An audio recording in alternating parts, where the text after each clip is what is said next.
Don José Francisco Aguilar Sánchez es el presidente del Club Unión, pero tiene su propio rincón del paraíso en San Juanillo de Naranjo.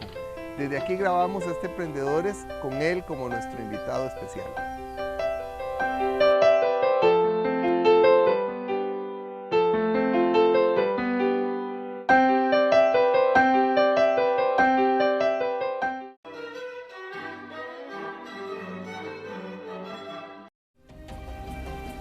Los polímeros hidrorretenedores son compuestos que absorben y retienen grandes cantidades de agua que mantienen disponible para las plantas en épocas secas.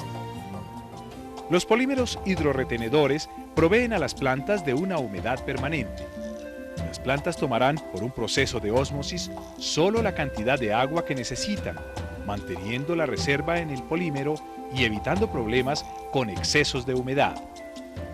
Esto permite reducir los ciclos de irrigación y las cantidades de agua utilizada. Permiten un mejor crecimiento de las plantas en regiones de escasas lluvias o en regiones con una distribución inadecuada de la precipitación, generando periodos de sequía prolongados. El ciclo de vida de nuestros polímeros hidrorretenedores es de aproximadamente 5 años. La aplicación de Hidrokeeper hace posible que los cultivos sean exitosos aún bajo condiciones ambientales adversas. De esta manera, obtenemos beneficios no solo económicos, sino también ecológicos, pues se reduce la utilización de agua de riego y se logra una regularización en la absorción de los insumos, con la consecuente disminución de los problemas de contaminación.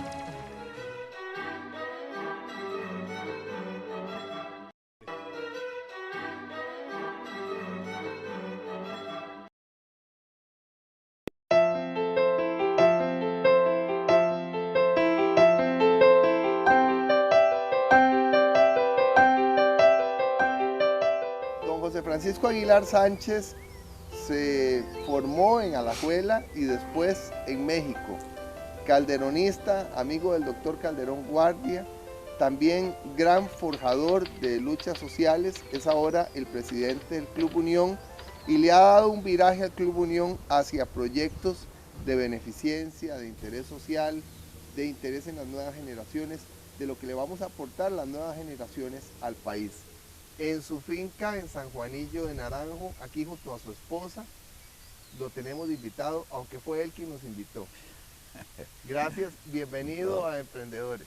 Muchísimas gracias, Camilo. Como siempre, para mí no es solo un gustazo, sino un honor poder conversar con ustedes y a través de ustedes con los televidentes, indiscutiblemente.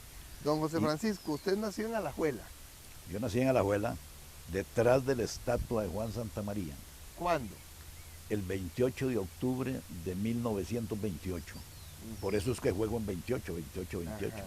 ¿Y ha pegado la lotería? Nunca, nunca.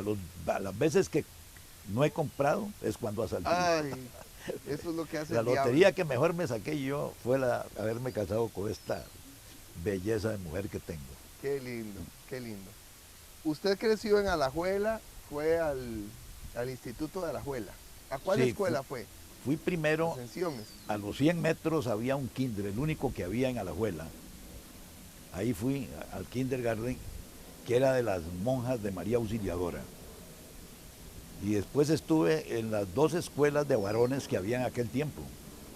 Hice mis primeros 4 grados en la escuela Ascensión Esquivel y los últimos 2, quinto y sexto, en la Escuela República de Guatemala. Y luego fui al Instituto de Alajuela, que me quedaba a 2 cuadras y media de la casa también, así todo estaba cerquito a aquel tiempo. ¿Cómo era Alajuela en esos años? Alajuela era más pueblo que lo que es hoy, indiscutiblemente. Estaba enmarcada dentro de lo que llamamos hoy la calle ancha. Ya fuera de la calle ancha eran fincas, porreros, etc. Pero era una ciudad bellísima, muy tranquila, con calles, cuando yo estaba pequeño, calles de polvo, de tierra.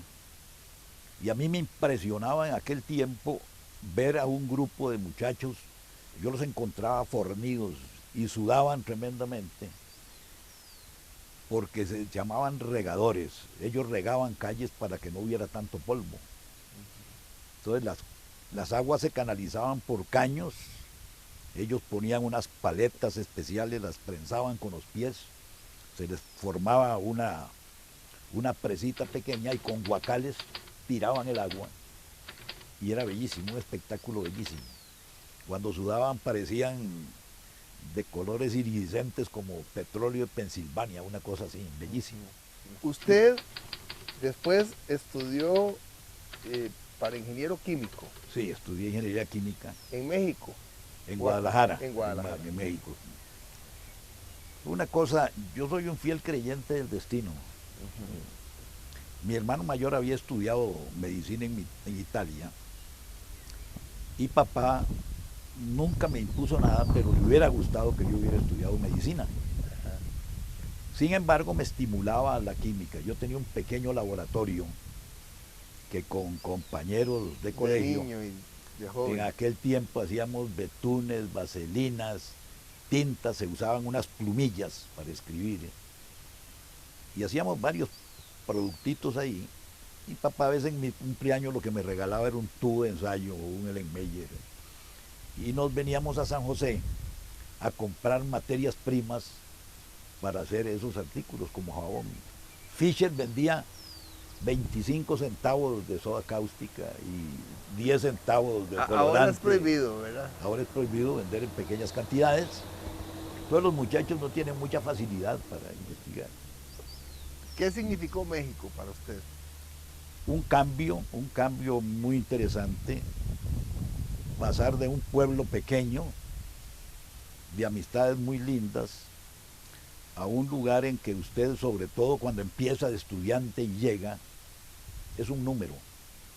Usted tiene que desenvolverse, formar criterio de que tiene, si usted quiere surgir un poquito más en la vida, en el caso mío tenía que estudiar más, no habían suficientes condiciones económicas. Nosotros, como usted dijo, inicialmente éramos calderonistas en la familia. Papá estaba viejo, lo quitaron del puesto, no había prestaciones. Tuvo que vender una finca de 300 manzanas entre lo que es ahora Ciudad Quesada, que en aquellos tiempos era Villa Quesada, y la Marina en 52.000 colones en aquel tiempo, 300 manzanas. Y así fue como muy económico, me iban mandando dinero, pero no había cómo despilfarrar y más imposible irse uno por otro lado sino tener que estudiar. Cuando llego a Guadalajara había, como existió aquí en la Universidad Antigua, que estaba farmacia y estaba leyes, había dos edificios.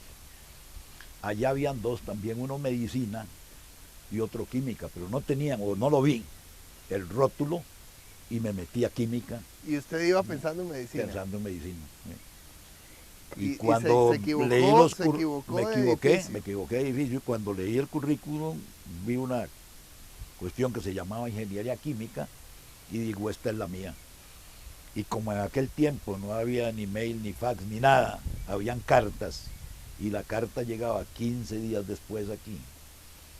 Hoy le debo confesar que la carta que le escribía a papá le decía que había ido a la escuela de medicina, pero que ya no había cupo, que me habían aceptado en otra cuestión que se llamaba ingeniería química. Esas mentiras piadosas que uno tiene que haber pegado, que nunca se las pega a la mujer uno, pero sí. O la mujer no se la cree. Sí. Y usted terminó allá y se quedó trabajando allá. Me quedé un año trabajando en Chihuahua, en Ciudad Delicias. Y entre las cosas interesantes y curiosas que me tocó fue vivir en una casa de asistencia, como le llamaban ahí, en donde uno de los compañeros era uno de los 1000 hijos de Doroteo Arango, que es Pancho Viña. Pancho Y Villa. en ese tiempo me tocó un ingeniero agrónomo, muy simpático y muy buena gente. Y él era apellido Arango, era... No, No. era apellido Ugalde, eran hijos naturales todos de Sí. Pancho Villa. Sí, pero él se reconocía como hijo de Pancho Villa. Sí, sí, claro, era un gran honor para él y perdonaba. Después, ¿qué ocurre en su vida cuando sale de México? Cuando salgo de México me vengo porque un amigo, un hermano llega a pasar unas vacaciones a México y me dice, ¿qué estás haciendo aquí? Si Costa Rica está floreciendo en industria y ese es tu campo, vámonos para Costa Rica. Entonces yo le dije que me daba mucha pena porque yo no quería hacer una carga para papá, ya siendo profesional, y que no, en 2 meses vos conseguís trabajo. Mientras tanto, yo te ayudo para conseguir unas clases de física y química en el Instituto de Alajuela. Y efectivamente, así me vine. Y cuando llegué, todas las empresas eran familiares.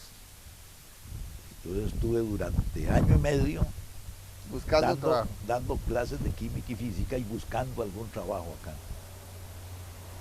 Me tocó el honor de ser profesor de 2 vicepresidentes y ahora cuando se va la presidenta, el presidente hacen Alfio Piva. Alfio Piva ahora y Antonio Pacheco. Francisco Antonio Pacheco. Y también fue profesor, creo que de Guillermo Villegas. De Guillermo, fui profesor de Guillermo en el nocturno. En el Guillermo, nocturno. un alumno muy, muy interesante, muy inteligente. Seguramente muy mal portado, muy rebelde. Alguillo, pero el profesor también no era tan bien, claro, así como... ¿Y cuál fue el siguiente trabajo que obtuvo? Le acabo de decir que soy un fiel creyente del destino. Desesperado porque yo no tengo pasta de profesor, aunque también estaba dando clases en la universidad. Y me tocó, aquí no había ingeniería química, entonces cuando llegué a la escuela de química a dar unas clases, empecé a tratar de formar con otros compañeros la carrera de ingeniería química y gracias a Dios se pudo crear. Hace 2 días estuve en una asamblea y me impresionó ver la cantidad de colegas que hay ahora. Muy bonito. Pero bueno, todo eso es parte de la vida. De la vida. Pasó por varias empresas aquí, ¿verdad? Bueno, le contaba que llegando yo me quería ir a Estados Unidos, porque ahí sí había varios ofrecimientos de trabajo y toda la cosa. Y entrando a una empresa de viajes que se llamaba Cercovia, don Carlos Iglesias Vieto, que era el director general de Industrias, no había Ministerio de Industrias, me tocó y me dice, Aguilar, lo ando buscando desde hace días, porque tengo un puesto para usted. Yo llegaba a conversar mucho con don Carlos y le decía que estaba desesperado de no conseguir trabajo acá. Y entonces me dice, Alcoa de Costa Rica, ya le tengo esa empresa, es una empresa muy grande que viene a establecerse en el país. Y aunque no era un trabajo de ingeniería química, sino más bien de química, de laboratorista, ahí ya era un paso adelante, ya era algo más parecido Iba a lo que a trabajar yo en estudiaba. Pérez Celedón, supuestamente. No, en Pérez Celedón estaban los compañeros que andaban en las perforaciones. Nosotros teníamos un laboratorio enfrente del cementerio general. Ajá. Y ahí analizábamos todas las muestras que nos llegaban de generales. Y una curiosidad, ¿hubiera sido un éxito ese proyecto de Alcoa si el país lo hubiera permitido? Mire, en ese momento había una coyuntura muy interesante. Hay un material que se llama bauxita, Sí. que tiene un contenido de aluminio muy grande. En Pérez Celedón lo que se tenía era laterita, con un contenido más bajo de aluminio. El proceso indiscutiblemente era más caro. Sin embargo, personalmente sí creo que una inversión como la que se pretendía hacer en aquel tiempo, que eran inversiones de las empresas, ahora las empresas que llegan como las concesionarias quieren que el Estado o los bancos nacionales les presten el dinero, no vienen ni con plata y les dan las concesiones. Pero bueno, en aquel tiempo Alcoa venía y iba a construir un gran puerto. Las carreteras que tenían que construirse tenían que ser de magnífica calidad. Los camiones que iban a transformar el material muy pesados. Hubiera desarrollado la zona, creo yo. Sin embargo, aparecieron unos yacimientos concordantes con las manifestaciones y el que no se quería, unos yacimientos muy grandes en África y en Jamaica, que era un buen productor, también se descubrieron otros yacimientos. Entonces, en parte creo yo, no lo puedo constatar, pero creo yo que Alcoa dijo, bueno, con tanto problema social y tengo yacimientos mejores en otros lados, mejor desisto y me voy. ¿Y qué pasó con usted en ese momento? Puse una empresa con un amigo de consultoría industrial que me tocó alquilar. En aquel tiempo empezaba la Cámara de Industrias y entonces alquilamos en conjunto una oficina en donde estaba don Rodrigo Madrigal Nieto con el señor Israel, que era el secretario, y mi amigo Rodrigo Rodríguez, que después hicimos una empresa en Barranca que se llamó Industrias Mineras. Estuvimos ahí y estando ya en eso, que era un poco más de la profesión también, salió un concurso que ahí era ingeniería química. Y algo que me ha gustado también, que es la política. Yo había ganado una convención en Alajuela para ser Diputado calderonista. Calderonista, que estábamos casi en la clandestinidad en aquel tiempo. Pero bueno, habiendo ganado eso, sin embargo, me sale una oportunidad de irme a trabajar con la Shell en Curazao. Y aunque me gusta mucho la política, consideré que yo había estudiado para algo y que tenía que entrar en mi profesión más que la política. Y así. Vamos a ir a un corte. Cuando regresemos, don José Francisco Aguilar Sánchez nos va a contar cómo le fue en Curazao. Ya casi volvemos.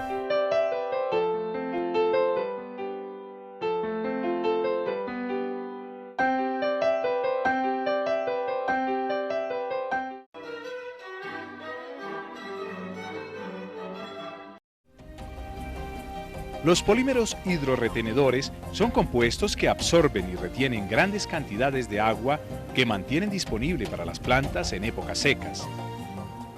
Los polímeros hidrorretenedores proveen a las plantas de una humedad permanente. Las plantas tomarán por un proceso de ósmosis solo la cantidad de agua que necesitan, manteniendo la reserva en el polímero y evitando problemas con excesos de humedad. Esto permite reducir los ciclos de irrigación y las cantidades de agua utilizada. Permiten un mejor crecimiento de las plantas en regiones de escasas lluvias o en regiones con una distribución inadecuada de la precipitación, generando periodos de sequía prolongados.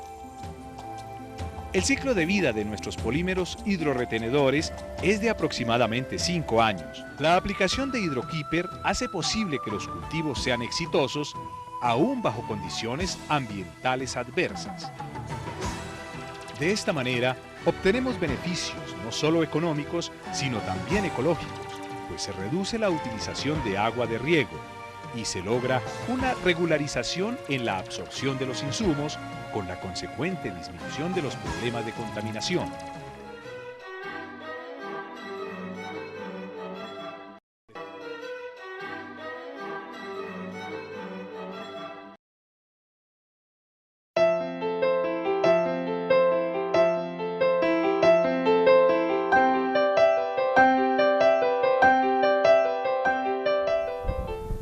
Francisco Aguilar Sánchez es el presidente del Club Unión, pero ha sido un gran emprendedor toda la vida y por eso decidimos hacerle esta entrevista en su finca en San Juanillo de Naranjo para que nos contara de todo lo que ha hecho, de todo lo que ha tenido que trabajar antes de ser presidente del Club Unión.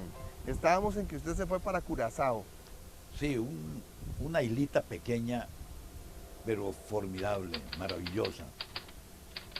No por las bellezas naturales que indiscutiblemente las tiene rodeadas como isla de mar, y el mar siempre es bello, sino por la belleza de su gente. Es una gente maravillosa, amabilísima, con una particularidad cuando estuve allá. La empresa Shell con la que trabajé, una empresa inmensa de gran magnitud, y premiaba a sus empleados con un viaje que escogían a Costa Rica, porque más o menos el paquete que se les daba les permitía venir aquí, quedarse 15 días, y les encantaba venir a ver el verdor de esta tierra y los cielos azules tan lindos. Entonces conocían muy bien Costa Rica. Conocían muy bien, permanentemente había excursiones, que yo nunca me imaginé por qué no las promovieron más, porque es una gente que venía en aquel tiempo, y me imagino que ahora también, con un poder adquisitivo un poco superior al nuestro. ¿Cuántos Y venían años trabajó en Shell? En Shell un año. Luego Estuve en Curazao y el destino me volvió a acompañar ahí. Nos habían escogido a 2 personas del grupo que nos habíamos ido de 14 a Curazao. Y teníamos que continuar nuestro trabajo en La Haya y en Londres, en donde la Shell tenía sus principales oficinas. En el momento en que Fidel Castro nacionaliza las refinerías de Cuba, era un joint venture en 66% Shell y 33% eso. Y 2 días antes de salir para Europa nosotros, llegan los gerentes de las refinerías de Cuba y nos dicen, hemos cambiado los porcentajes, ahora nosotros somos eso el 66 y Shell el 33. Y entonces vamos a tener que cambiar, y un entrenamiento que les vamos a dar en nuestras refinerías, en lugar de ser en La Haya, en Holanda y en Londres, va a ser en Billings, Montana, en el puro norte de los Estados Unidos. 2 cosas maravillosas. Una, un pueblo pequeñito, de una gente también maravillosa, amabilísima, de esos americanos de pueblo, pero que se le abren el corazón. Nosotros llegamos como un miércoles a Billings. El domingo tuvimos visitas de evangélicos, protestantes, católicos y todo, preguntándonos qué éramos, para inmediatamente invitarnos y acompañarnos. A mi señora se la llevaron de inmediato para unas casas, pasaban por ella todos los días, una cosa fantástica. Y vea usted qué curioso, mi señora quedó embarazada de mi hija en ese tiempo. Fue el momento en que Londres, que yo iba para allá, se probó la talidomina. Y la talidomina fue aquella droga tan espantosa que los niños salían sin brazos y sin piernas, y una cosa tremenda. ¿Quién sabe? Si no hubieran experimentado con mi señora también, entonces... ¿Cuántos años vivió fuera del país? Bueno, viví 7 años en México, después 3 años entre Curazao y Estados Unidos, El Salvador. Nos tocó la construcción de las refinerías de El Salvador y de Nicaragua. Y después estaba mucho tiempo afuera, es decir, vivía en Costa Rica, pero pasaba todas las semanas. Cuando empecé a trabajar en Fertica, que era una empresa de la ESO precisamente, yo me vine de El Salvador trabajando con la ESO, para Costa Rica a continuar con la ESO trabajando en Fertica. Y entonces me tocaba manejar toda la parte operacional y tenía que estar viajando a Centroamérica permanentemente, a todos los países de Centroamérica. ¿Qué significa el Club Unión para usted? Una etapa muy interesante de la vida, porque ya a esta edad, aunque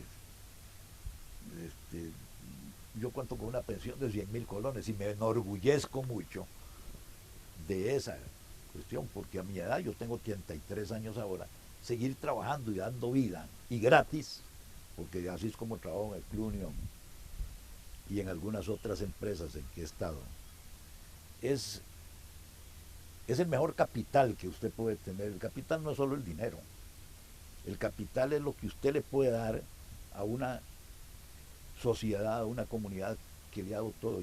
Yo creo que nací en una familia bellísima, tengo una familia bellísima, es decir, Dios me ha dado tantas satisfacciones, el poder estudiar, el poder vivir, el poder interpretar el sentir de más otros pueblos, que ese es el mejor capital que usted puede tener.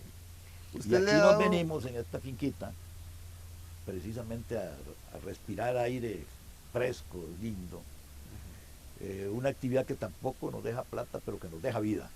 ¿Qué le preocupa de la Costa Rica de hoy? Todo, o casi todo. La corrupción es tan tremenda que yo tenía en un pedestal, para ponerlo de ejemplo, al Poder Judicial. Y cuando veo ahora que los magistrados hacen un sorteo, como dijo uno por ahí, otro magistrado, yo no sé si fue en son de broma o en serio, para subirle la pensión a una persona de 2 millones en 22 días a 6 millones, o cuando piensan en ver que por asuntos de riesgo tienen que tener un sueldo mayor, o cuando un hijo de un magistrado firma unas cuestiones ahí que no tiene que firmar para cobrar unos viáticos. ¿Qué le aconseja Mire, a los jóvenes? que actúen. Yo estoy tratando, he invitado en estos días a una serie de jóvenes y hay un denominador común, parece mentira. Lo que falta en este país es un líder y es muy peligroso, no sabemos qué tipo de líder nos va a salir, por un lado. Pero todos están ansiosos de ver cómo ayudan a esta patria para terminar con esta pudrición que hay. Las concesiones de obra pública, ¿cómo es eso? Usted ve ahora cómo están ampliando ya la autopista que viene para acá. Una concesión que se dio hace 8 años, que no se ha cumplido y que ahora permiten que esta empresa que no ha cumplido se la traspase a otra. Alterra por cuántas manos ha pasado. ¿Quién construyó los parqueos? ¿Quién metió 17 millones y medio de dólares en eso? Fuimos De la todos época nosotros. en que usted creció, ¿qué le falta a Costa Rica rescatar? ¿Qué de esa época nos ayudaría ahora? Mire, varias cosas. Uno, se nos ha debilitado la familia, se nos han perdido los valores. Los maestros y profesores antes le daban a usted clases gratuitas y veían que el alumno iba mal. Lo ponían en fila a usted para que le rindiera homenaje a la bandera. Yo tenía compañeros descalzos que llegaban con los pies limpios, más que los zapatos de uno, y nos ponían así para ver si traíamos las uñitas limpias, y nos enseñábamos a que a una dama cuando llega se tiene usted que parar y darle. Parece mentira, ahora esto no cuenta. Ahora los hombres parece que estamos pegados con poxipol. Una dama llega a la par suya y ustedes no tienen. Yo veo con mis amigos, es un detalle insignificante, pero cuando usted se encuentra una noticia de que el 53% de las muchachas en este país entre 13 y 23 años son madres solteras, ¿qué es lo que estamos dándole a esta sociedad? Una familia totalmente desintegrada. Ahí es donde tenemos que ver. Y todos los días, con el perdón, yo creo que algo que nos está perjudicando mucho son los medios de comunicación. Las noticias que usted tiene todos los días es primero un accidente o un asesinato, la droga por aquí, el chorizo por allá, aquí que allá. Vienen unos anuncios y entonces le copian parte de la televisión española o de CNN, en donde hay un incendio en tal parte, un accidente u otra cosa. Que no, Es deprimente. Sí. Usted continuamente tiene grupos aquí de muchachos que ganan premios por matemáticas, premios internacionales, Sí, medallas de oro en reciben atención. matemáticas, en química, en física, esto no les dan pelota. Muchas gracias, don José Francisco Aguilar Sánchez, por permitirnos, el querido don Pepe del Club Unión, por permitirnos estar aquí en su finca en San Juanillo de Naranjo con usted en Emprendedores. Que Dios lo bendiga. Esta casita y esto todo es de ustedes, ¿verdad? Muchas Sí, gracias, amigos. muchas gracias. Gracias a usted, a Diego Blanco, a Fred Bolaños, a Catalina Gómez, que nos han ayudado en este espacio. Que pase muy bien. Buenas noches.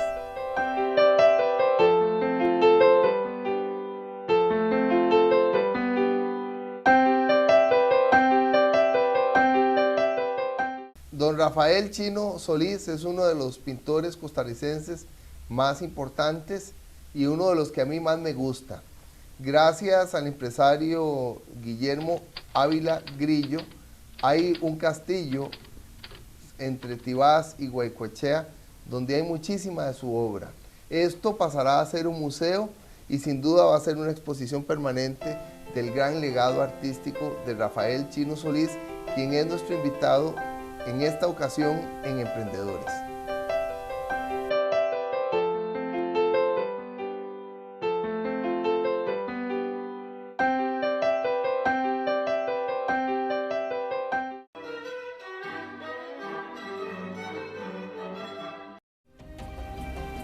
Los polímeros hidrorretenedores son compuestos que absorben y retienen grandes cantidades de agua que mantienen disponible para las plantas en épocas secas.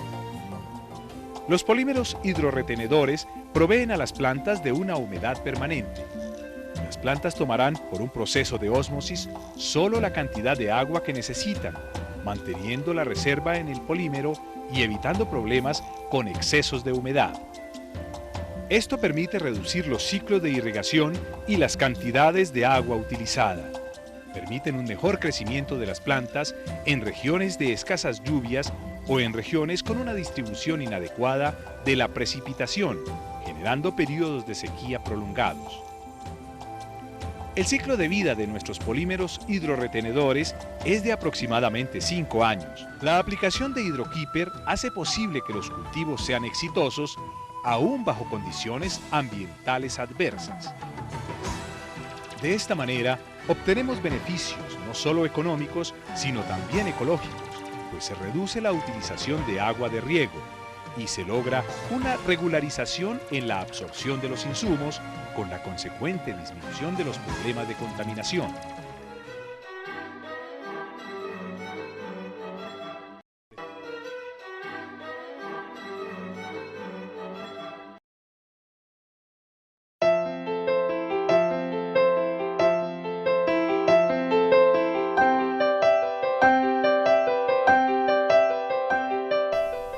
Le agradecemos muchísimo a don Guillermo Ávila Grillo, quien nos prestó su castillo, su casa, que es un castillo, que es una exposición permanente y riquísima de la obra de Rafael el Chino Solís, una figura costarricense muy singular. Muy pocos artistas costarricenses tienen el privilegio que tiene él de contar con un lugar, bueno, y ninguno otro cuenta con un castillo para exponer su obra. Gracias por estar aquí con nosotros. Con mucho gusto. ¿Dónde nació usted y dónde creció? Bueno, yo nací en San José y crecí en San José y me trasladé a la edad de 20 años para Goigoechea. ¿Cuándo empezó a pintar? Prácticamente desde los primeros años de escuela, ¿verdad? De la escuela comencé a pintar y luego entré a la Casa del Artista en el año 60, el 68, ahí con doña Olga. Doña Olga Espinaj. Doña Olga Espinaj, sí. Estando recién salido de la escuela de la Casa del Artista, don Francisco Perdomo le preguntó a Olga que quién podría servir para irle a ayudar a él en la rotulación en las pinturas de los rótulos, ¿sí? Que él estaba haciendo una nueva sociedad junto con don Francis Vincent. Y para la empresa Panorama. Para la empresa Panorama, en el año 68. Ahí comencé yo a pintar en volúmenes grandes, porque era de vallas de carretera. Ahí estuve trabajando yo luego salió don Francisco Perdomo, dejó la empresa y seguí con don Francis Vincent hasta el año 74. De ahí que estaba mi hija por nacer y ya yo estaba pensando y muy inquieto en que no me iba a quedar en Panorama haciendo mi obra. Y entonces renuncié a Panorama. Muy asustado, Francis me preguntó que si iba para la competencia. Le dije que no, que era una decisión mía y que ya dentro del campo de la publicidad exterior ya no tenía mayor ambiciones yo. Y entonces me metí salí. Y ahí empieza su proceso como restaurador. No. ¿O ya tenía desde antes? No, ahí fui y yo quería hacer algo por el hospital de niños. Y entonces con doña Betty Fallas, que era la de Relaciones Públicas del hospital, me dirigí a ella y le ofrecí. y ella encantada de mi ofrecimiento, máxime que yo iba a conseguir el patrocinio de esa obra, que de lo que pudiera yo hacer. Y se comunicó con el doctor Edgar Moss y estuvo de acuerdo, y entonces con una condición de que íbamos a poner una plaquita dedicada a cada empresa que patrocinara un mural. Bueno, eso tiene su historia. Ahí estuve 2 años. Dejé de hacer más murales porque en esos 2 años, al cumplir los 2 años más o menos, y ya haber yo realizado 14 murales, se vino que la caja iba a tomar el hospital de niños en la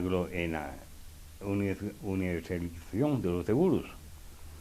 Y entonces ya comenzaron a rechazarme mis solicitudes para el patrocinio, ya la empresa privada ya se me quitó.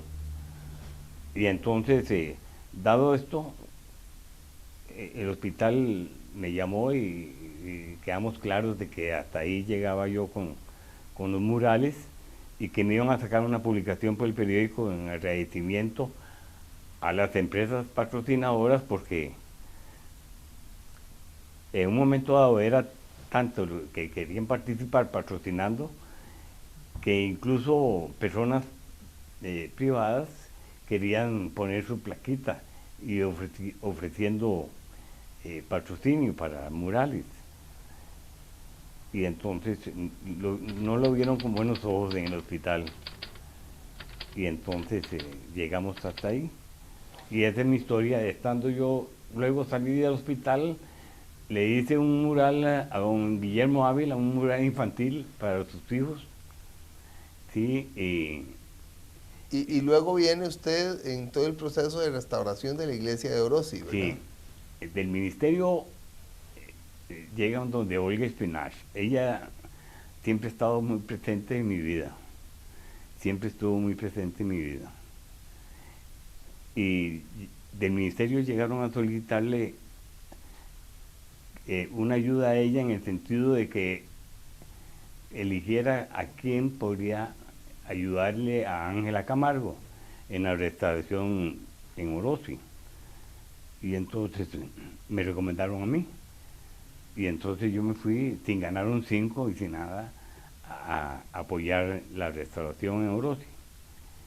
Y ahí estuve año y pico al principio y luego otro año y pico. Pero al final sí le pagaron.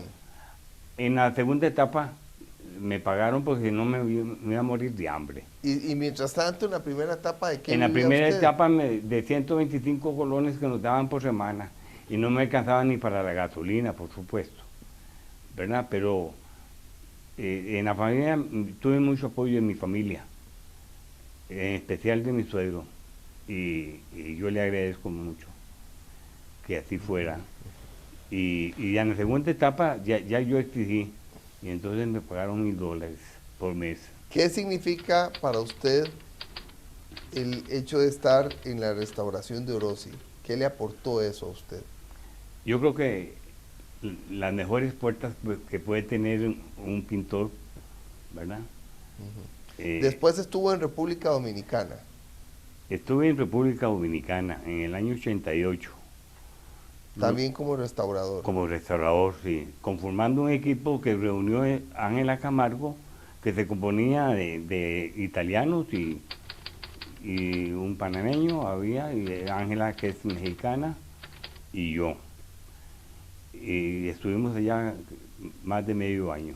Restaurando obras religiosas. Restaurando 10 piezas de la Catedral de la Primada de América.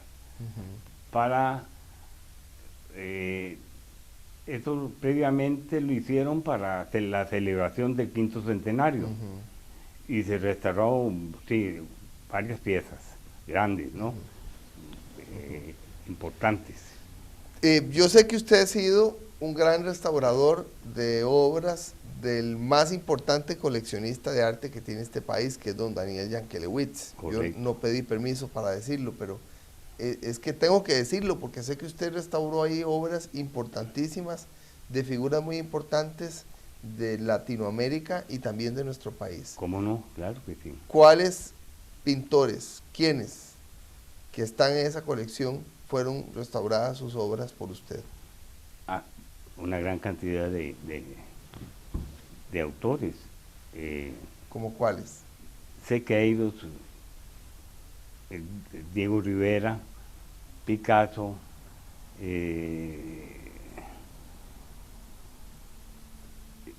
Morales, Claudio Bravo, Armando Morales, Armando el gran Morales, pintor nicaragüense. ¿cómo no? Claudio Siqueiros, mexicano. ¿Quién más? Tamayo, Tamayo. sí, Sequeiros, Diego Rivera. Diego Rivera, sí, cómo no. Ujú. Sí, y Picasso. Picasso, sí, ¿Y los restauró usted? sí, cómo no. ¿Y de los costarricenses? Sé que, por ejemplo, él tiene muchísimos amiguetis. Amiguetis, sí, Manuel de la Cruz González, Max Jiménez.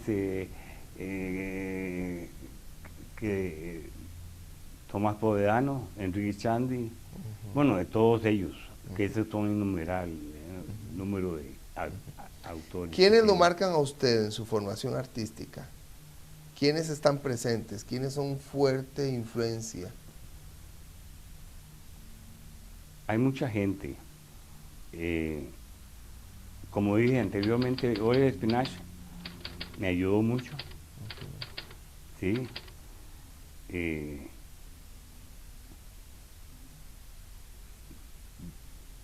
Yo diría que como importante... ¿Y quiénes como artistas costarricenses lo marcan?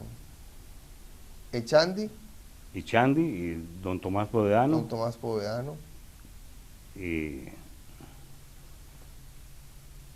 Yo creo que... sobre todo ellos. Sí, merecidamente sobre todo. Estamos con don Rafael el Chino Solís, estamos con este gran pintor en el castillo de don Guillermo Ávila Grillo, quien es una figura fundamental porque convirtió 4 apartamentos suyos en un castillo y le abrió las puertas a las obras de don Rafael Chino Solís, y además lo contrató por muchísimos años él ha trabajado exclusivamente en muchos casos para don Guillermo. Vamos a un corte para volver, para que nos cuente qué es lo que hay en este castillo.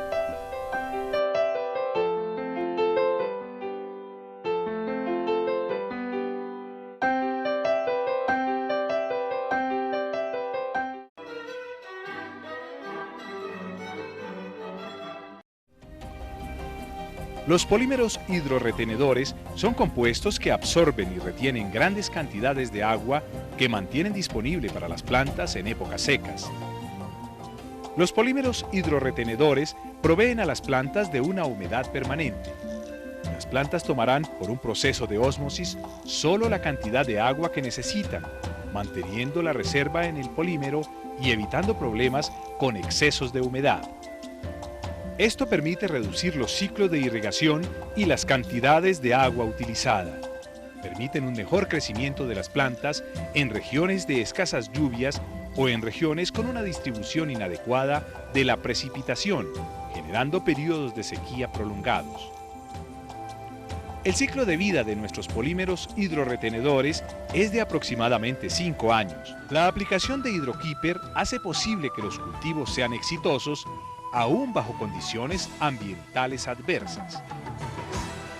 De esta manera, obtenemos beneficios no solo económicos, sino también ecológicos, pues se reduce la utilización de agua de riego y se logra una regularización en la absorción de los insumos, con la consecuente disminución de los problemas de contaminación.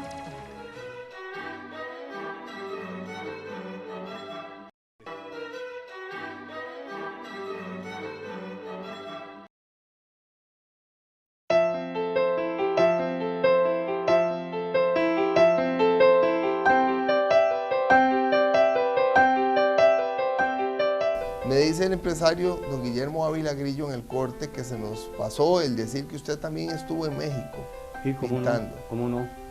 Me dijo Ángela que... Ángela Camargo. Ángela Camargo me ofreció un proyecto para ir a pintar unos murales al distrito. en lo privado. Y fuimos estuve en 3 años consecutivos pintando 6 murales en el Distrito Federal. No restauramos nada, curiosamente. Solo pintó. Solamente pintamos. Ahora hablemos de este castillo. ¿Cuándo se hace usted amigo de don Guillermo Ávila? Somos amigos como desde el año 65. Sí. Y desde entonces usted le pinta obras. Bueno, casi coincide con la estadía mía en Orosi. Le hice una escultura, después le hice una pintura y esporádicamente le pintaba cosas, sí. Cosas que conserva todavía, por dicha. Sí. ¿Qué significa este castillo para usted? Bueno, el proyecto aquí era de 3 meses y era pintar la cúpula. Memo no sabía lo que se me iba a ocurrir a mí pintarle, pero debido a la arquitectura del edificio, pues se me ocurrió pintar Las estaciones. Pintura renacentista, ¿ah? Y esa nota para mí es encantadora, ¿no? Y entonces, terminando la cúpula, proseguimos en ir sacando ideas y sacando temas y fuimos llenando los espacios, buscando con qué llenábamos los espacios, siempre con la idea clásica. Sí. Este castillo es una gran obra de don Guillermo Ávila Grillo y también una gran obra suya. Es una gran obra de él, pero es un museo de su obra. Es una galería permanente de su obra. Bueno, pues sí, así es. ¿Cómo califica usted lo que encuentra aquí? Hablemos un poco de las obras. Hay mucha obra renacentista. Sí, sí. ¿Cómo fue usted escogiendo las obras? Bueno, más que por espacio, por tema, porque el tema aquí era un poco cruzado, porque el tema de este castillo es el amor en parte, ¿no? En parte es el amor y ese cupido como el que tenemos aquí enfrente. Y la belleza de la mujer, ¿verdad? Hay una exaltación de lo sublime de la mujer en todo el castillo. De eso se trata. Sí, del amor y de la figura femenina. ¿Y qué significan los desnudos de este castillo para usted? Bueno, realzar la belleza de la mujer, ¿verdad? ¿Les han criticado estas obras? No, a mí no.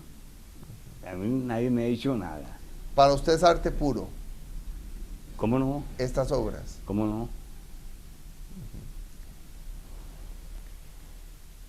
¿Qué le preocupa a usted como artista de la Costa Rica de hoy?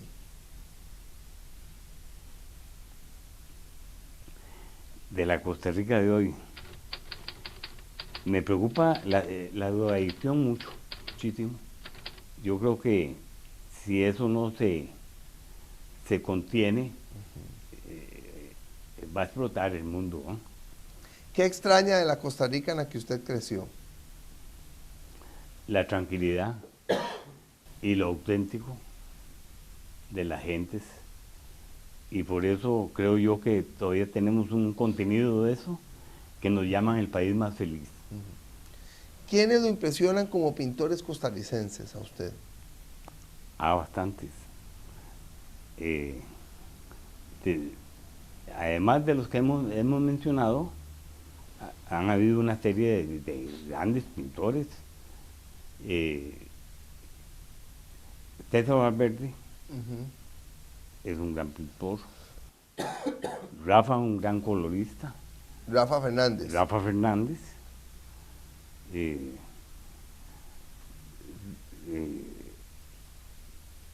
Max Jiménez. Max Jiménez, un pintor vanguardista en nuestro país. No lo aceptaron en su tiempo, ¿verdad? Muy escandaloso lo que hacía. Así es que no, hay muchos Paco otros. Zúñiga. Don Francisco Zúñiga hizo su gran obra en México. En Costa Rica su obra primaria es lindísima, ¿verdad? Bellísima, muy nacionalista. Tenía que salir del país. Manuel de la Cruz, Manuel de la Cruz, gran pintor. Lola Fernández, Lola Fernández, cómo no. Felo García. Felo García, mi estimado Felo, es grandioso es. ¿Qué le llama la atención del arte nuevo, joven, costarricense? ¿Le impacta a alguien, le impresiona a alguien? Sí, hay mucha gente joven, muy valiosa.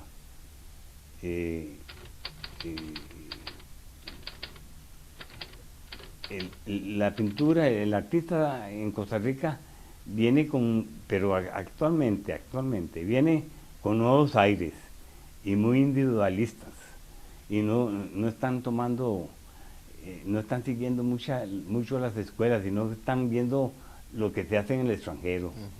Y eso de pintar los muros en las calles y todo eso es la influencia universal que hay en el arte.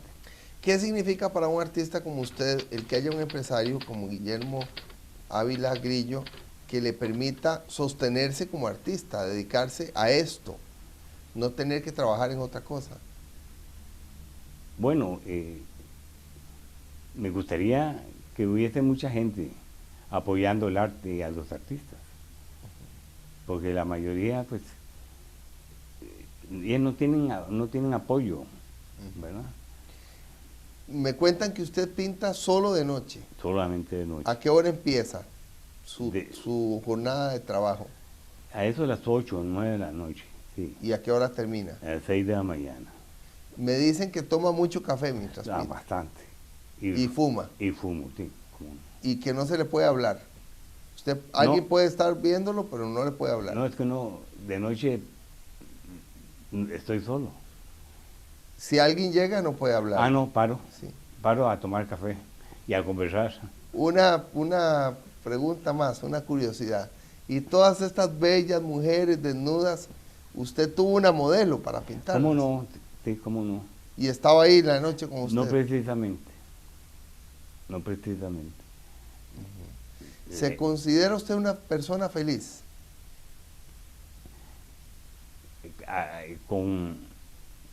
A gran precio.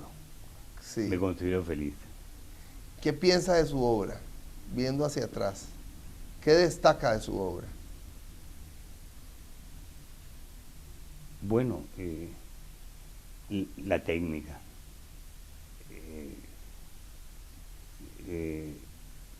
Me parece que he logrado y he pintado lo que he querido. Eso es lo importante. En este establecimiento, en este castillo, pues aquí hay obras, las obras son las que yo he querido pintar.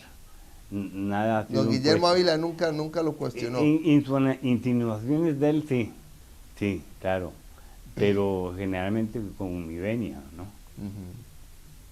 Esa amistad de ustedes dos ha sido fundamental en su vida como artista. ¿Cómo no? Nos llevamos muy bien y hemos logrado esto juntos. Muchas gracias, don Rafael Chino Solís, gran pintor costarricense. Estamos grabando desde el castillo, donde hay una gran cantidad de obras de él. Desde aquí también vamos a grabar una serie de programas con expresidentes de la República, con grandes figuras de la pintura, del arte, de la historia costarricense, gracias a la amabilidad de don Guillermo Ávila Grillo, gran amigo, gran patrocinador, gran mecenas de don Rafael El Chino Solís. Gracias por permitirnos estar aquí. Gracias a usted, Camilo.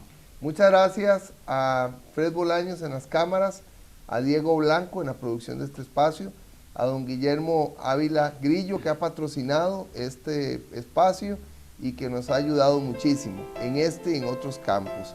Gracias a usted por acompañarnos, que pase muy bien.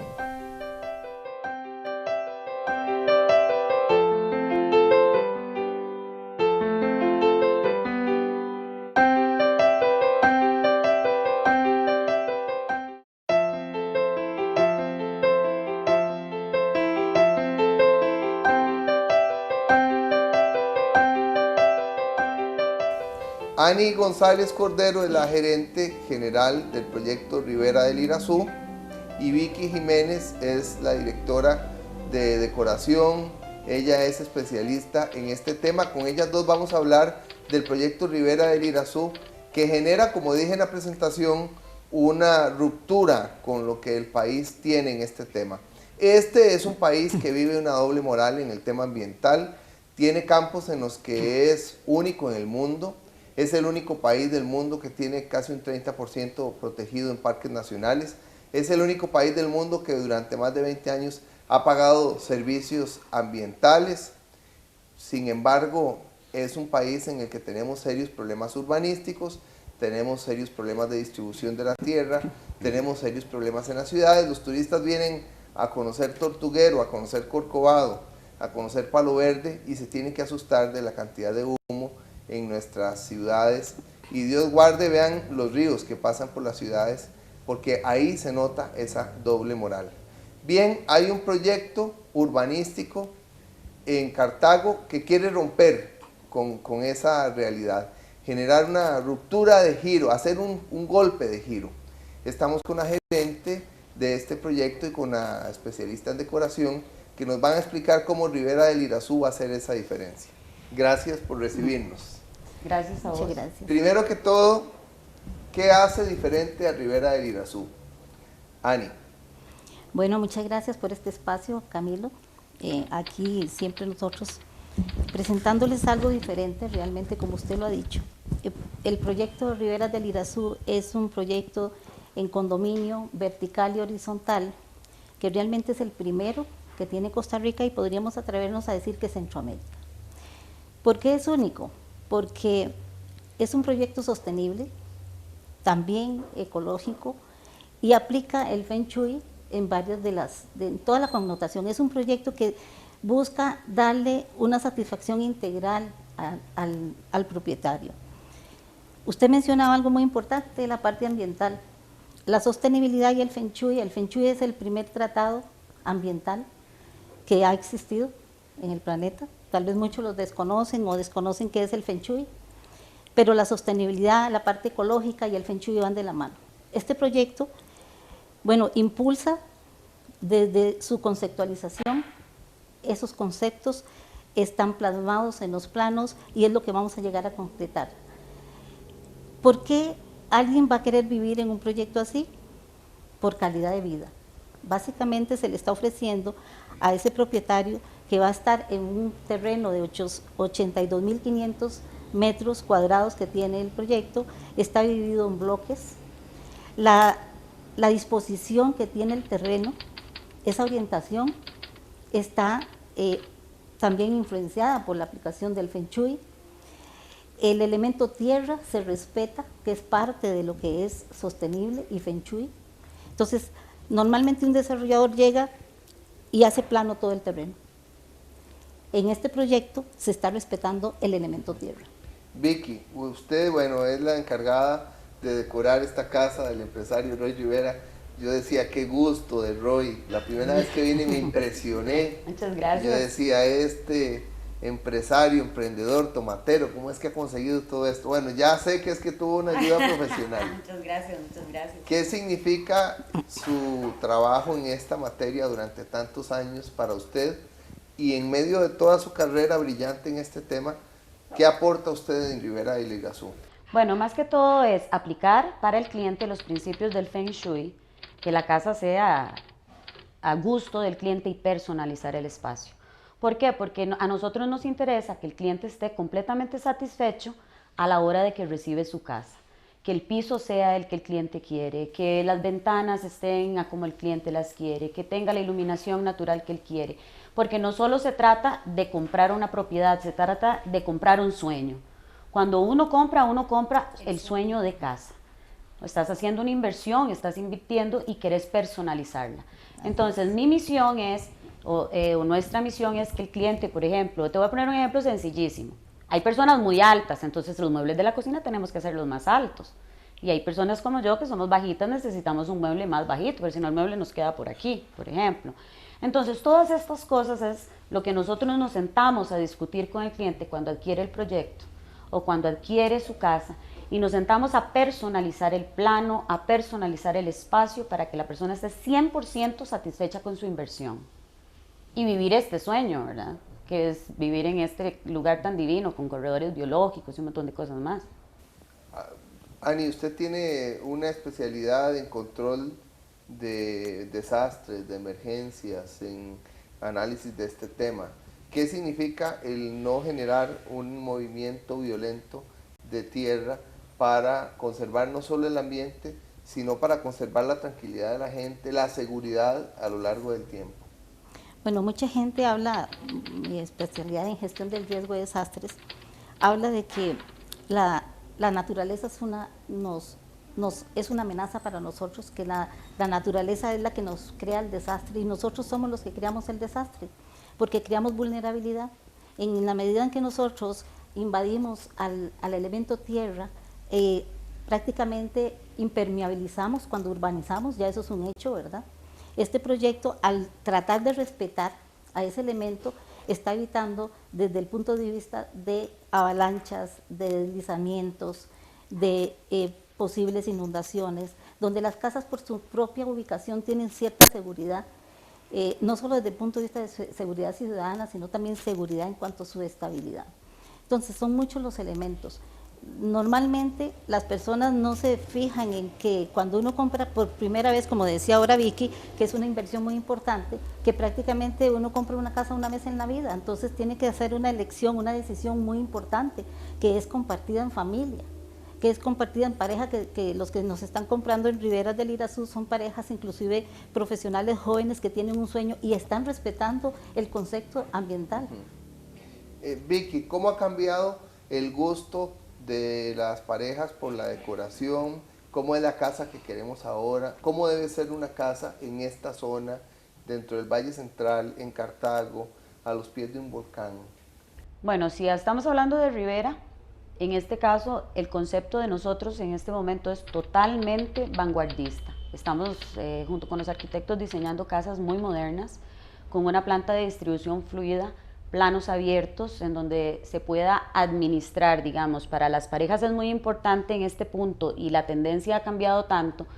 Bueno, de gustos hay gustos, pero en este momento la tendencia ha cambiado tanto que vos querés estar parado en la cocina y poder ver el resto de la casa y poder, si tenés niños, interactuar, ver dónde están los chiquillos y todo esto. Esto se ha vuelto muy importante porque cuando las casas se han vuelto muy bloqueadas o con muchas paredes muy segmentadas, se pierde esa unión de familia. Eso es lo que estamos tratando de rescatar en este proyecto.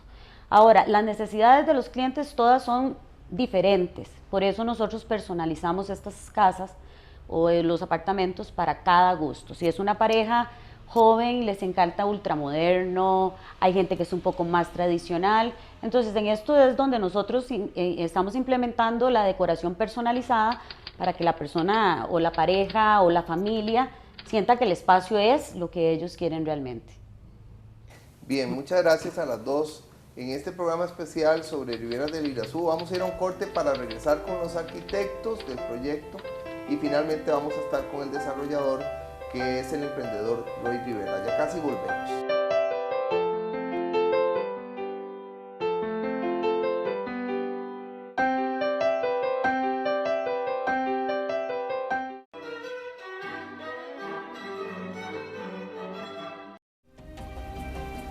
Los polímeros hidrorretenedores son compuestos que absorben y retienen grandes cantidades de agua que mantienen disponible para las plantas en épocas secas. Los polímeros hidrorretenedores proveen a las plantas de una humedad permanente. Las plantas tomarán, por un proceso de ósmosis, solo la cantidad de agua que necesitan, manteniendo la reserva en el polímero y evitando problemas con excesos de humedad. Esto permite reducir los ciclos de irrigación y las cantidades de agua utilizada. Permiten un mejor crecimiento de las plantas en regiones de escasas lluvias o en regiones con una distribución inadecuada de la precipitación, generando periodos de sequía prolongados. El ciclo de vida de nuestros polímeros hidrorretenedores es de aproximadamente 5 años. La aplicación de Hidrokeeper hace posible que los cultivos sean exitosos aún bajo condiciones ambientales adversas. De esta manera, obtenemos beneficios no solo económicos, sino también ecológicos, pues se reduce la utilización de agua de riego y se logra una regularización en la absorción de los insumos, con la consecuente disminución de los problemas de contaminación.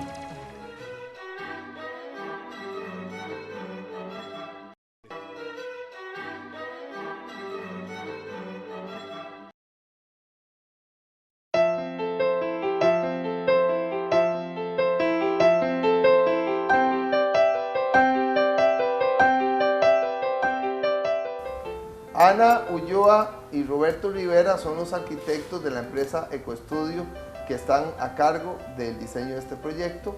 Además, ellos ganaron un premio de diseño, ganaron 2 premios, uno en Inglaterra y uno en nuestro país, con una casa para una familia, y tienen una experiencia y además tienen un aire, un viento de modernidad que me parece a mí que tiene que ver con lo que este proyecto desea, con lo que este proyecto quiere generar en ese cambio de eje. A ustedes dos les corresponde convertir eso que Ani González y Vicky Jiménez comentaron en una realidad. ¿Cómo lo van a hacer? Ana.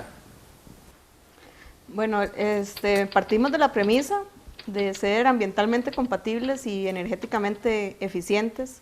Es una gran responsabilidad dentro del marco conceptual de la propuesta de diseño, para lo cual hemos desarrollado una serie de pautas a seguir, como lo es seguir la topografía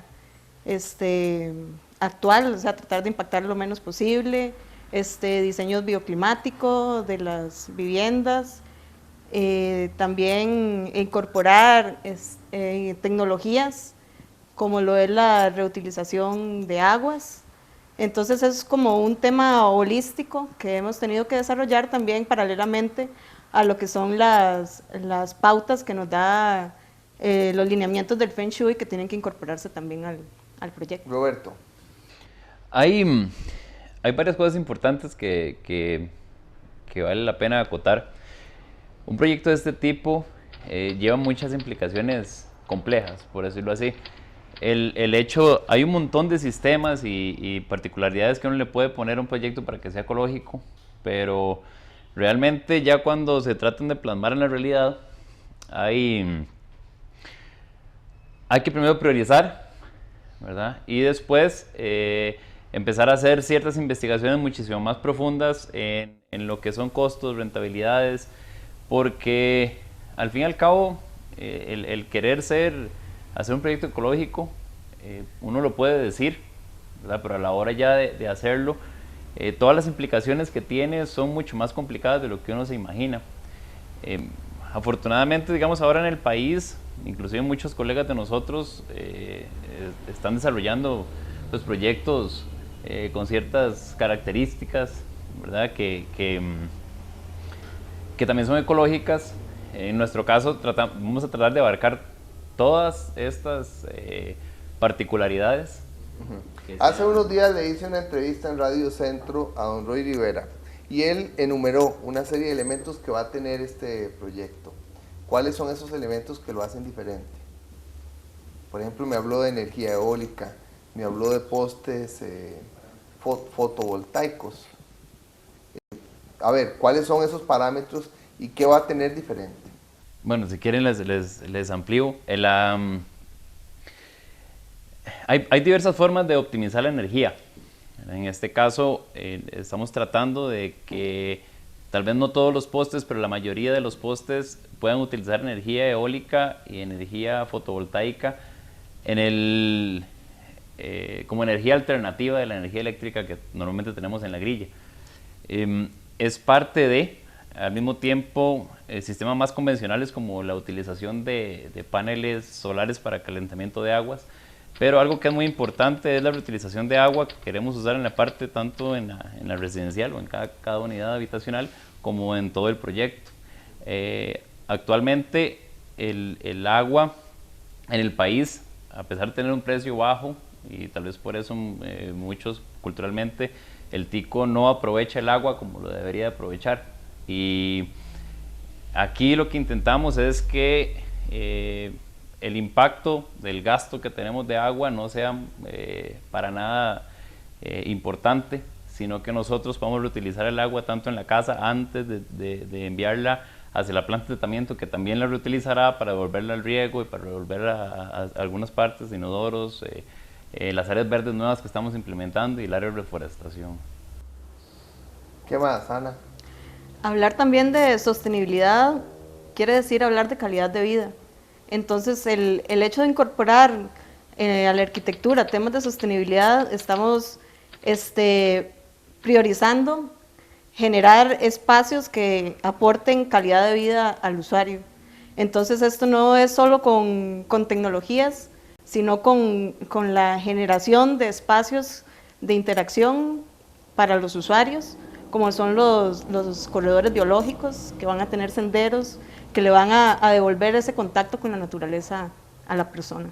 ¿Qué significa este proyecto para ustedes dos?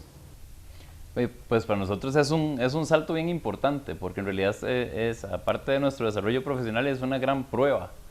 En el fondo es una prueba porque tenemos que aplicar todo nuestro conocimiento y aparte tenemos que aprender cosas nuevas que tenemos que aplicar. No es todo tal vez hasta trillado que se ha traído en un principio, sino que ahora es nuevo, es grande, entonces los sistemas son diferentes, son más complejos y aparte afianza más como esa responsabilidad ecológica que nosotros tenemos. De hecho, nuestra empresa se llama así porque tenemos esa conciencia ecológica que la queremos dar a todo lado. Digamos que eso es casi que lo más importante. ¿Y para usted? Adicionalmente a lo que dijo Roberto, es ser consecuentes y coherentes con el tema de sostenibilidad que manejamos dentro de nuestra empresa, Ecostudio. Entonces, cada proyecto que desarrollamos tratamos de mejorar en todo lo que son los lineamientos de sostenibilidad y ver cómo cada vez se crea más conciencia tanto en el cliente, que va a ser el futuro usuario, como en la comunidad a la que le llega. Si alguien quiere saber del premio que ustedes recibieron fuera del país y aquí, de sus proyectos, de lo que ustedes quieren proponer profesionalmente, ¿dónde puede ubicarlos? Nuestra página es www.ecostudioarquitectos.com o al teléfono 8811-2249 o 8921-8371. Muchas gracias. Gracias por permitirnos esta explicación, por brindarnos esta explicación sobre el proyecto. Vamos a un corte, ya casi volvemos.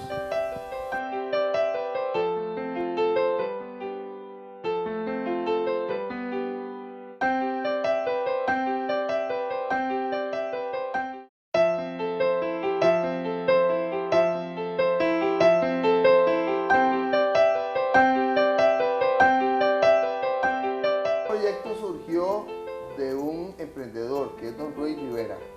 Don Roy, ¿qué significa este proyecto para usted? Camilo, Riberas del Irazú, para mi persona, igual que los profesionales que nos han acompañado para que se haga realidad, estamos transmitiendo directamente las exigencias que hemos detectado en la persona, cómo quiere vivir en un lugar. Riberas del Irazú les va a dar eso, una calidad de vida. Aparte, en lo personal, es lo que uno ha deseado, lo que la tierra a uno le ha dado. Entonces, va a ser un modelo para que se instale en Riberas del Irazú y pueda crecer a nivel nacional. Riberas del Irazú es un proyecto sostenible donde le va a dar calidad de vida a la ciudadanía y al pueblo en sí, los que quieren vivir en Riberas del Irazú. Es vivir en el Valle Central, es vivir a pocos kilómetros del centro de Cartago, cerca de San José, y me decía Ani en el corte que también es vivir en medio de zonas verdes, en un lugar constituido, conformado por bloques, debidamente estudiado todo con el Feng Shui. Explíqueme eso por favor en un minuto. Claro que sí. Realmente el proyecto encierra en sí todo un programa de reforestación, eso es parte de la sostenibilidad. Y como está dividido en bloques, cada bloque tiene un nombre según el Feng Shui. Por ejemplo, el bloque A, que se llama Arboleda, va a tener árboles autóctonos de la región, todos, y con unas ciertas características muy particulares que solo los va a tener el A. En el B se llama las flores, ese es el elemento de la vida, de la alegría, de la feminidad, y va a estar totalmente reforestado por árboles con flores y frutos, semillas de colores bellísimos. Vamos a tener, por ejemplo, el montaña, que va a tener flora exuberante, el lago donde va a estar ubicado la piscina lago, que es el área de la reflexión, esa zona la del creador, del patriarca, es de reflexión y va a tener todo un escenario hacia la relajación. El terrarium, que es donde va a estar la torre, también va a tener toda una serie de reforestación que es importante para todo ese pulmón que se va a ver desde el Ochomogo. Como ahora se ve un potrero, va a ser un pulmón de colores, verde, que realmente va a llamar mucho la atención, y el que quiera verlo desde ahora, visualizarlo, va a querer vivir ahí. ¿Por qué comprar un lote o una casa o un apartamento en Ribera del Irazú? ¿Por qué comprarlo? Principalmente, estamos dando esa oportunidad en la preventa.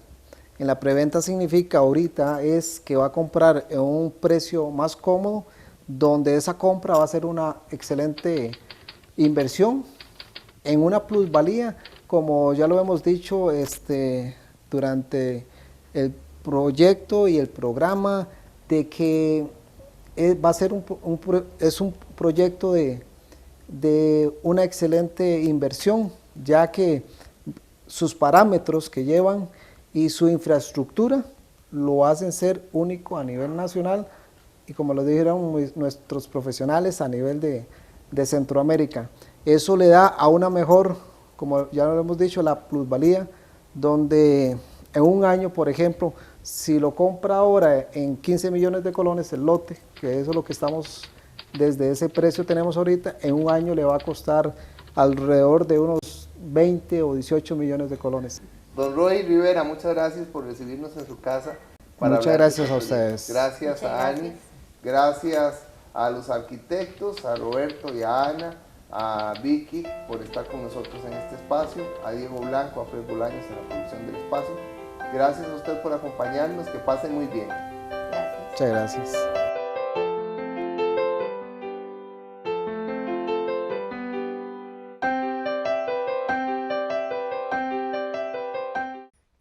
Este es el programa de una casa que va a ser desocupada, que es como un museo, como una galería de arte de dos grandes pintores y dos grandes figuras, dos grandes personajes de nuestro país, don Oscar Baquit Padilla y doña Margarita Peralta Pol.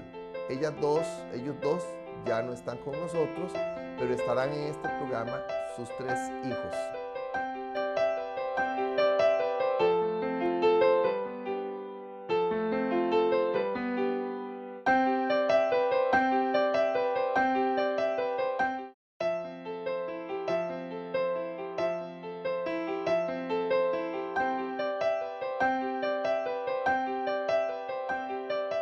Vamos a iniciar con su hija mayor, Vivian Baquit.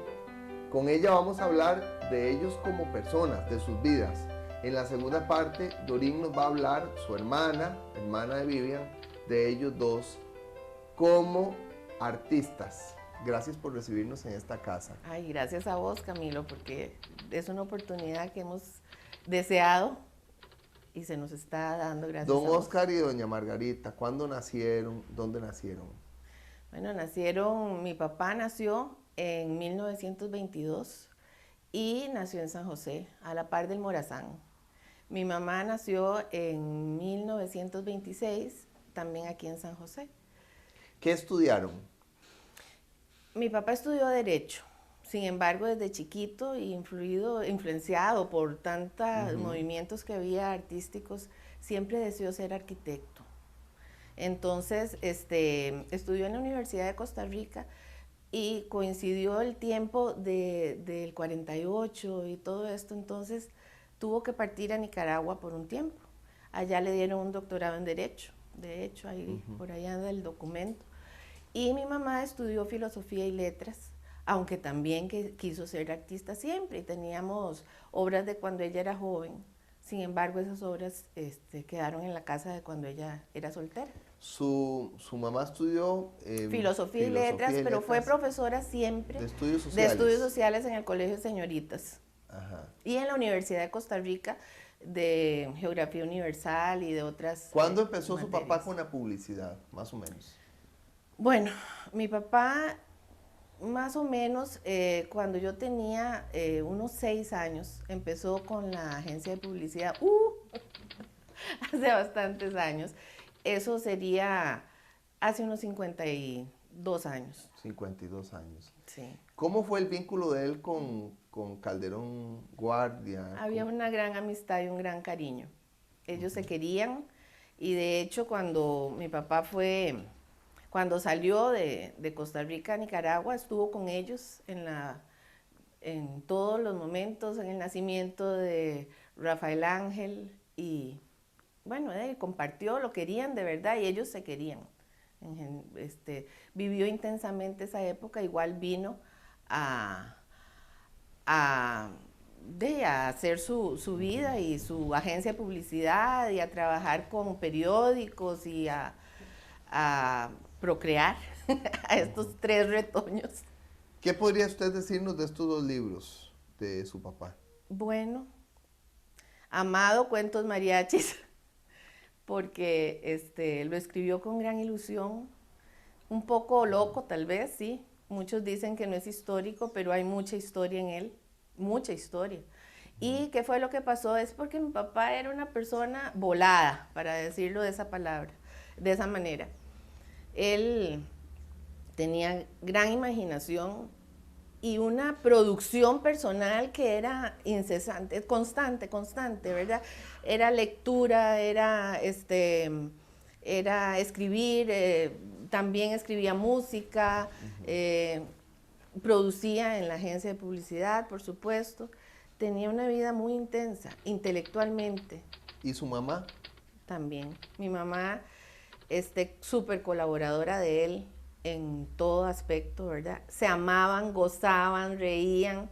Mi mamá trabajaba muchísimo en el Colegio de Señoritas, pero cuando salía del colegio iba a ayudarle en la parte administrativa de la agencia de publicidad. Ella también recibía cursos, quería crecer siempre, le gustaba estudiar, siempre leía montones y nunca, lo más lindo de todo es que fueron padre y madre perfectos también, por dicha, porque no nos hicieron falta, a pesar de que eran 2 personas muy ocupadas, siempre estuvieron presentes en la vida de nosotros. ¿Cuándo murió cada uno? Mi papá murió hace 12 años y mi mamá hace 4 meses, el 24 de enero. ¿Qué va a pasar con todo lo que hay en esta casa, con las pinturas, con las obras? Bueno, eso es una cosa muy interesante.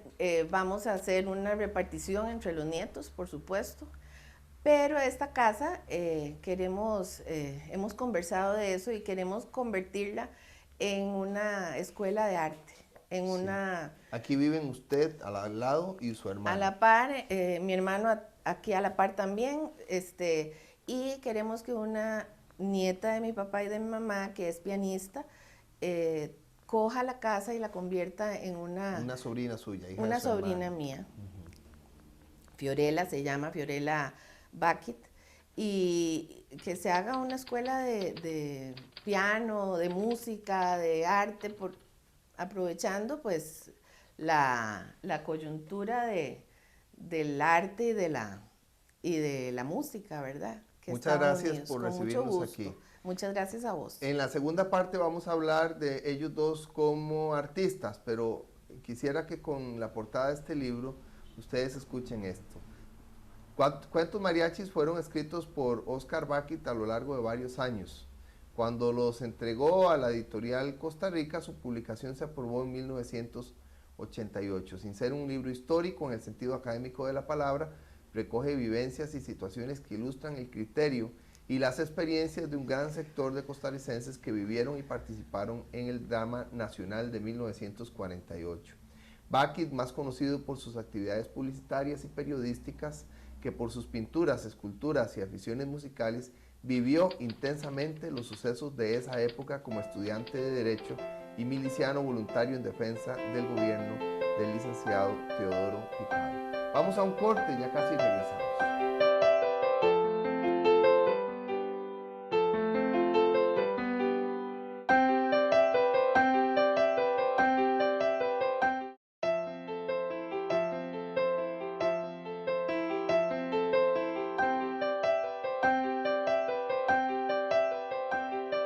Ahora vamos a hablar de don Oscar y doña Margarita como artistas, con una artista que es su hija, Dorín Baki.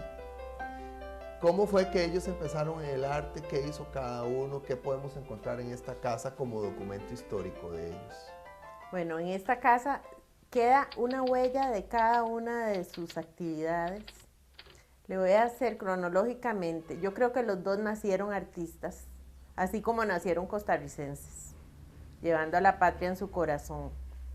Mi mamá desde pequeña, como dijo Vivian, mi hermana, empezó a incursionar más que todo en la pintura, tiza pastel y óleo. Entonces tenemos sí un cuadro, un paisaje, unas flores, un jarrón por ahí de ella, pero por asuntos de situaciones sociales con la familia tuvo que entrar a estudiar no bellas artes, como sí quería ella, sino que filosofía y letras, y se graduó de licenciada en estudios sociales, pero eso sí, luego sacó una maestría especializada en la vida de Manuel María de Peralta, el famoso Marqués de Peralta, y su obra como embajador y obra internacional. ¿Y qué era él? Ella era sobrina nieta, y ella tenía una gran pasión por su vida y por su labor.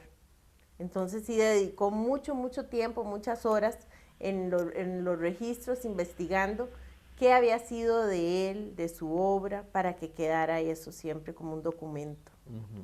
Bueno, luego cuando ella ya termina y se pensiona de su labor grandísima como profesora en el Colegio de Señoritas, entonces ahí dijo, sí, me voy a dedicar a hacer lo que he querido hacer toda mi vida. Y empezó a entrar a grupos de pintura.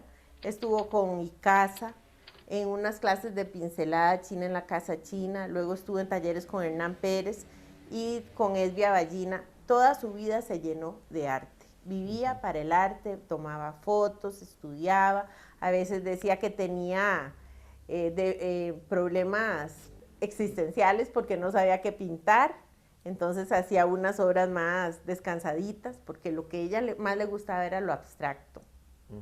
¿Y su papá? Mi papá, igual, nació artista. A mí me impresionan estos troncos, que hay varios en esta casa. Sí, eso se llamaba tucoesteria. Tucoesteria. Él, desde chiquitito, desde pequeño, él con pedacitos de madera que siempre conseguía en talleres, él hacía pequeñas tallas y las vendía en la Escuela Buenaventura Corrales o en el Liceo Costa Rica. De eso se redondeaba platilla para tener. Luego le fascinaba la tinta, el dibujo en plumilla.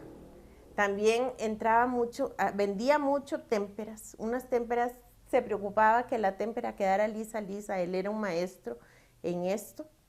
Siempre de joven, mientras estudiaba Derecho, vivía de vender y hacer trabajos publicitarios. Él complementaba que en Sears, que con La Nación, siempre hacía trabajitos. Antes de esto leí una reseña que él hace de la publicidad y voy a hablar con su hermano de eso en la tercera parte del programa, pero ahí en la vida de él de publicista hay una catarsis del artista, porque la publicidad tiene mucho de arte, de creatividad, de imaginación, de fantasía. Sí, cuando ya él comenzó a tener hijos y tener su gran responsabilidad, él dijo, tengo que hacer una fusión de mi pasión por el arte y lo puedo hacer con la publicidad, lo cual era un gran talento y por ahí se fue. También cuando se pensionó de la publicidad, ellos hicieron un viaje de un año a Europa, de backpackers, ahí se fueron con todos sus ahorros, se compraron un carro, anduvieron, mi papá y mi mamá, en 1984. Allá él se compró unos acrílicos y empezó a pintar unos cuadros pequeñitos, muy con muchas ganas, pero muy tímidamente. Cuando regresó, en el 85, era otra persona. Y entonces empezó la gran producción, como puede usted ver todas las series abstractas, la tucoesteria, las series marinas, todas esas cosas que ahora nos dejan tanto recuerdo de él. Un problema que tuvo en los ojos, él tuvo un derrame en los ojos que lo dejó casi ciego. A los 6 meses va para donde el doctor y le dice, Oscar, te curaste. Nunca he visto una persona que salga adelante. ¿Por qué? Porque se había dedicado a hacer una serie a plumilla de figuras fantásticas y también una memoria del 48, una gran colección de dibujos enormes, y se curó a sí mismo del derrame gracias a eso. Aquí tenemos este cuadro que está ahí atrás, el del sol. Eso era lo que él lograba ver cuando se curó de la visión. Su hermana me habló de cuentos mariachis y qué fue lo que pasó. Hábleme usted de Garavito, por favor. Bueno, él con Garavito le hace un honor a los primeros pobladores de la patria. Mucho antes de Colón estaban estas personas. Él no le decía indígenas, le decía como amerígenas, porque habían vivido en estas tierras. Se apasionó con Garavito, investigó mucho, se trajo abajo muchas propuestas de otras personas. Él hace ahí una propuesta casi científica de análisis de quién era Garavito, su personalidad, y que de Garavito se extrae la personalidad que tenemos los costarricenses, de esa pasión por defender la patria y de ser nosotros mismos. Muchas gracias, doña Dorín. Vamos a un corte para regresar y hablar después de la vida de estos artistas, después de su trabajo artístico, ahora sí, para hablar de ellos en el ámbito empresarial y de don Oscar Baquit como publicista, como pionero de la publicidad en nuestro país.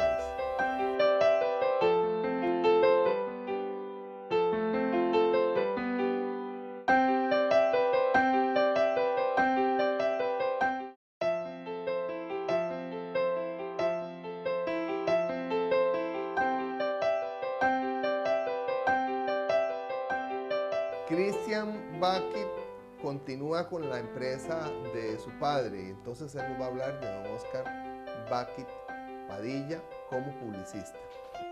Gracias, Camilo. Como mis dos hermanas, agradecerte el haber venido acá al museo viviente, que es esta casa. Exactamente, este documento histórico. Este documento, y que gracias a Dios creemos que el proyecto es mantenerlo como una casa de arte, ya que así se construyó, y mi hija, que es la pianista de la familia, la artista que le da por todo esto, va a ser una academia de música. Ese es el presente. La parte, ellos dos, mis papás, eran artistas natos, y como digo, alguna de mis dos hermanas llevó el arte, ya que en esa época no se podía vivir del arte. Mi papá lo convirtió, agarró parte de su creatividad y su arte y hizo la publicidad. O sea, él creó su empresa para poder vivir del arte, y así vivió. Ahí hay datos importantes de que nunca dejó de vivir, a pesar de ser empresario. Nunca se obsesionó por el negocio, sino siempre vivió y hacía. Él se encerraba en su oficina, en la agencia, y era más importante la vida que el negocio. Entonces, simplemente era como que la agencia la utilizó para poder comer, darnos estudio a todos, vivir, o sea, la parte económica, pero no dejó de vivir y de significar, o sea, darle más importancia a la vida, ¿no? Eso es, mi mamá era en esa parte, mi papá tan inteligente que nunca se metió a la parte administrativa. Entonces mi mamá lo apoyaba en esa parte, ¿verdad? Siendo ella profesora y siendo un poquito más ordenada, porque definitivamente de un genio que era mi papá no podía haber orden administrativo, ¿verdad? Le daba más importancia a la vida que al propio negocio. Pero en ese momento yo tomé, en los años 80, tomé la empresa en mis manos, ellos se fueron de viaje para Europa, y, como decía mi hermana Dorin, de salvequeros, ahora le dicen mochileros, ¿verdad? Y de hecho se fueron de mochileros a darle la vuelta a Europa, y yo tomé la empresa con la enseñanza de vida. O sea, yo tuve que estudiar publicidad y todo, no era tan fácil como simplemente soy publicista y me hago cargo, sino que tuve que estudiar administración para ordenar toda la cuestión, y la publicidad hoy día, la empresa sigue Liberia está afincada. No, la oficina, digamos, la casa matriz está en San Pedro, en el edificio de la empresa. Mi hija, ya por vena, tomó la empresa en San José, y hace unos 10 años abrimos una empresa en Liberia, en Guanacaste, que sobre lo mismo, sobre el mismo tema, siempre buscar medios de comunicación alternos, ya que a veces la solución se crea en San José, en medios de comunicación, y realmente ustedes que conocen toda la parte de afuera de San José, la solución no es San José, la solución está fuera, y la gente de Liberia, de Pérez Celedón, de San Carlos, es diferente completamente a la gente de la meseta, y hay que comunicar diferente, y hay que... Entonces, ahí vamos siempre redescubriendo Después de todo lo que has escuchado de tus hermanas, te toca en 5 minutos hacer el resumen de ellos dos, como artistas en su vida, como profesionales. El hecho de que él tuviera tanto peso en la carrera de publicidad, en la publicidad como una profesión. Mira, yo creo que el resumen es vida, y es la parte, él siempre, mi papá, apoyado en este caso, que vamos a hablar de la publicidad, apoyado por mi mamá, pero siempre tuvo sus ideas firmes. Por ejemplo, la parte de la libertad de expresión, no soportaba jamás que le coartaran su libertad de expresarse de cualquier manera. Por eso presentó cuestiones a la UNESCO de la libertad de expresión, y resulta que hoy día todavía Costa Rica, a pesar de la libertad de expresión que decimos tener, es el país más legislado en lo que es publicidad, ¿verdad? O sea, casi, yo no sé cómo estarán las cifras en este momento, pero hace unos años había 250 personas en el estado pagadas para controlar la publicidad. O sea, el primer país, Cuba, coartada la libertad en la publicidad, y segundo, Costa Rica. Mi papá siempre defendió esa parte.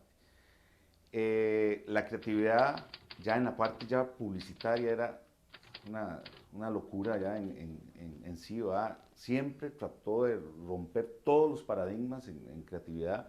No sé si todavía tener memoria de aquel anuncio de Kitty Ramírez, que se hizo una producción con Procine, que era Mauricio Mendiola, y mi papá, un homenaje a la gente que vino a abrir el país, que era el tren, y se hizo una producción realmente grande, ganó muchos premios internacionales en esa época, siempre rompiendo paradigmas. Ya en sus últimos años, él veía venir lo que pasó, de hecho, que ya los medios de comunicación pasaron a ser no alcanzables para muchos de los gente de la publicidad, de las tiendas pequeñas, de las tiendas. Entonces él creó un concepto que mucha gente se burló en ese momento de él, pero él le puso mercreatividad. Y hoy día es lo que estamos viviendo. O sea, mercreatividad es creatividad en el propio mercado, que ahora los gringos le llaman BTL, que es debajo de la línea. Entonces es todo lo que hace un cliente o un anunciante por llegarle al consumidor, ¿verdad? Entonces es que llegas al supermercado, te encontrás que el producto se te tira encima, el producto te brinca, o llegas a una tienda de comida rápida y tenés todas las promociones, tenés los afiches, todo que se te brinca. Eso es lo que él lo habló en los años 90. ¿Cómo era la personalidad de él? Ay, qué difícil, estamos hablando de un artista, de un genio. De un artista empresario, además. Sí, pero esa parte de empresario, o sea, es que genial, o sea, genial en el sentido de que un buen empresario hizo su empresa, pero no fue su locura. Yo creo que su locura fue ser feliz y darnos felicidad y hacer feliz, pero ser más, realizarse él como ser humano. ¿Y su mamá? ¿Cómo era? Mi mamá era un poco más ordenada, tenía, gracias a Dios. Y le salvó muchas tandas a él entonces. Todas se las salvó. Todas las tandas, en todo sentido de tandas, todas se las salvó en la oficina, en su vida. O sea, yo creo que hoy día, bueno, cuando murió mi papá en el 98, siempre he dicho yo, tal vez ahora ya se ha popularizado el decir que era el hombre más rico del mundo, lo único que no tenía era plata. Murió con 10 colones, no sin hambre, ¿va? Lógicamente murió en el hospital, pero lo que él tenía era 10 colones y yo tengo esos 10 colones todavía, ¿no? Porque él murió multimillonario. Creo que pocas personas murieron tan ricas como ser humano como mi papá.